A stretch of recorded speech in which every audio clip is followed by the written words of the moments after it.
කියලා ඉවරයක් කරන්න බැරි තරම් නිෂ්පාදන පෙළක්. කීස් නිෂ්පාදන අනිම මිලට හොඳම තත්ත්වයෙන්. A delegation of the International Monetary Fund led by the IMF Senior Mission Chief for Sri Lanka, Peter Brewer, arrived on the island yesterday to conduct its third review under the country's Extended Fund Facility program. During the stay, the team will assess Sri Lanka's economic policies, the progress of ongoing reforms, and the implementation of previous agreements with the IMF. Against this backdrop, the IMF team met with former President Ranil Wickremesinghe today at his political office in Colombo.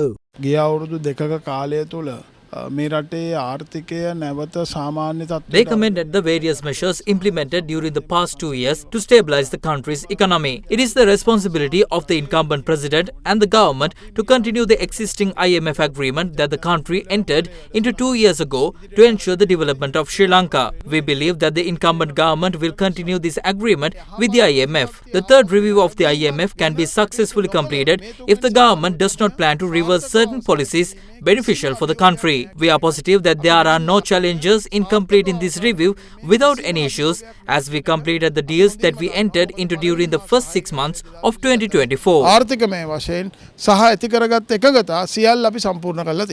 Meanwhile, the representatives of the IMF are also scheduled to meet with the officials of the Central Bank of Sri Lanka today. Following this discussion, the delegation is expected to hold meetings with President Ranil and key ministers of the newly formed government to further discuss the country's economic recovery program. At the conclusion of the meetings, the IMF representatives will host a press conference to share the updates on the progress of the third review of Sri Lanka's economic reform program under the Extended Fund Facility. Upon successful completion of the review, the IMF is expected to release the next tranche of the $2.9 billion bailout package to Sri Lanka.